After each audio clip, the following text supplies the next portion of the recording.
In this instructional video today, we'll be looking at, for example, how to take one of the Khan Academy lessons and use it within a flipped learning experience. So for this case, what we'll be looking at is the Introduction to Light lesson that is offered through the Khan Academy in the science curriculum, more so within the physics strand. So what I'll do here is I'm going to watch the video and then speak about what is being shared in the video and how then that could be brought back to the classroom.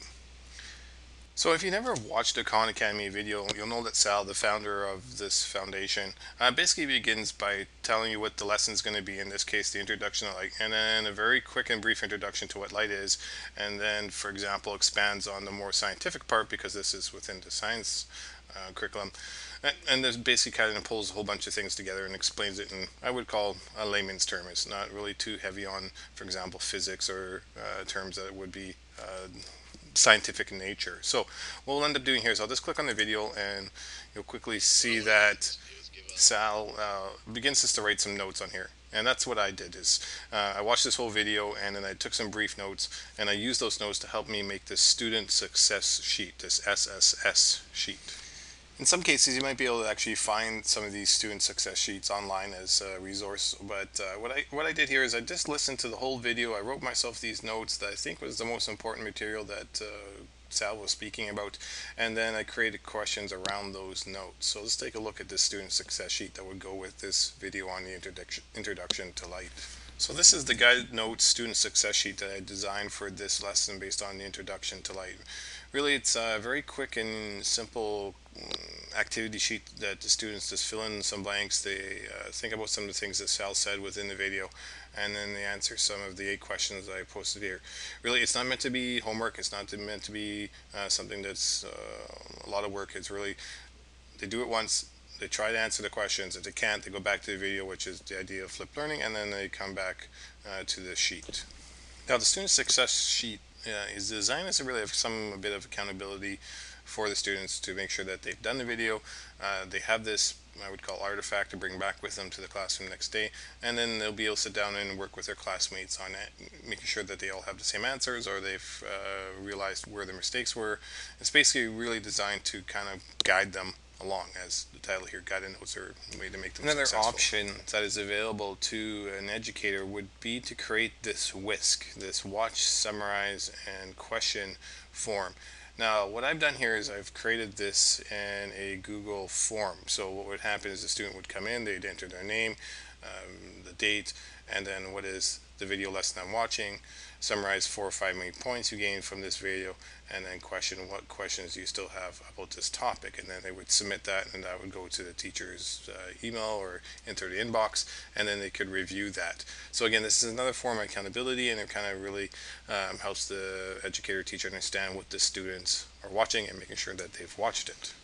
So as a teacher, this is kind of a great way to track students' progress and see how they're doing. So after submitting that form, this is the data that you're provided with. It gives you a timestamp. It tells you who the student name, what the name of the student was, the date that they put in there, the questions. So for example, the student wrote, I'm watching an introduction to light. It falls under the field of physics and belongs to science curriculum.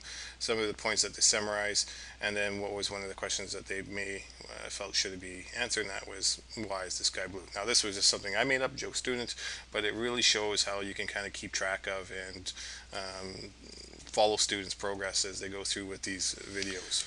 So the question is, what do you do with the students once they come back the following day or the following class after watching that video? So one of the activities that you could do is have the students bring in their student success sheets or bring in their WISC sheet, have it printed off from the web browser, and then they would get into a group of maybe 5 to 10 students, and they would go through and they would speak about, what are some of the things that they did have questions about, or what were the things that they thought were important in the video and needed to be included to make sure that was very clear for every audience. So this would be one of the lead-in activities. Following this then is when the teacher or the educator in the classroom would come around and work with students in small groups. Now this small group meetings with the teacher or the educator is really the idea where the teacher becomes the coach or becomes the one who's just really assisting the learning or directing the learning, and more so it's really designed to facilitate the times when there might be a problem where someone doesn't understand, for example, how light could be both a wave and also can be a thing such as a particle. It really, it's a time and for a place for those who are somewhat struggling, those who need a little bit extra time to maybe solidify ideas or information. And so this is kind of, you move from that group work, then you go to this small group discussion with the teacher, and then you're going to make sure everyone's able to go on to the activity-based part of this lesson. The last two parts of this flipped learning experience would be then to have the students, after they've done their group meeting with their peers and they've done the group meeting with the coach or their teacher, would be to have them do some type of activity. In this case, for example, because we are working with light, they were looking at how light refracts or is distorted through water and why it changes, for example, the straw. And then you can either have it set up to do, for example, a science experiment, do different liquids change the way light is refracted, do different objects have a different appearance in water, and so forth. So this is the activity base where you're kind of cementing all that knowledge that they've watched in the video, that you've spoken to them with in class, and now they put it into practice. Finally, obviously, you would want to figure out or decide if the student has mastered this knowledge, either through some type of summative or formative test. Either it can be just a simple assessment of what they learned, or if it can be an actual evaluation of what they learned. But it's designed to kind of get you an idea of if they've actually mastered this material. Overall, a teacher who follows this practice of using this flipped classroom at Khan Academy is going to have lots of data to refer to from. They'll have the Khan Academy material to refer to from. For example, if they actually do the math lessons, they'll see that how the student success chart is or how they're progressing.